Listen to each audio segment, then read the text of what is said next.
বন্ধুরা একটা ছোট্ট ভিডিও করছি। দিব্যেন্দু সাহা এ আমার অনেক পুরনো পেশেন্ট। আজকে এসছে যে ওর একটা ভার্টিগো হচ্ছে, চেস্ট পেন হচ্ছে। চেস্ট পেনটা অ্যাওর্টিক আর্চে হচ্ছে এবং সেটা হলো tip of the left ventricle. Chest পেনটা হচ্ছে tip of the left ventricle, যেখানে দেখালো। তো ওর সাথে কথা বললাম, নতুন করে একটু কেস টেকিং করলাম শর্টে।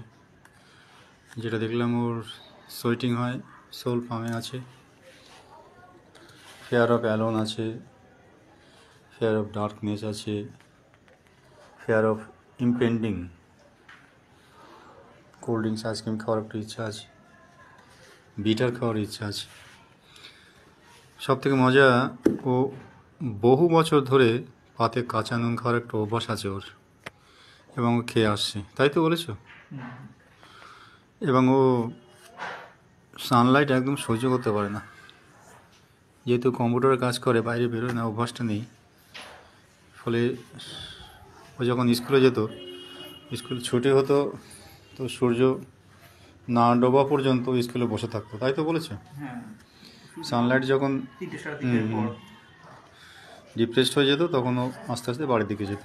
তার মানে যাক, যেটা সিমটম যেটা ক্যারি করে দেখা গেল যে ওর ফসফরাসটা আসছে, থান্ডার স্টর্ম আছে, খুব হেভি ফেয়ার আছে, কিন্তু যেহেতু ক্রনিক আছে সল্ট টেকিং এবং সানলাইট অ্যাগ্রাভেশনে, ফলে আমরা একবার টেবিল সল্ট দিয়ে শুরু করতে পারি, তারপরে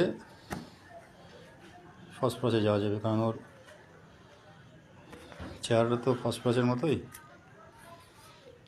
ঠিক আছে, দেখা যাক, চেষ্টা করবো ভালো রাখার।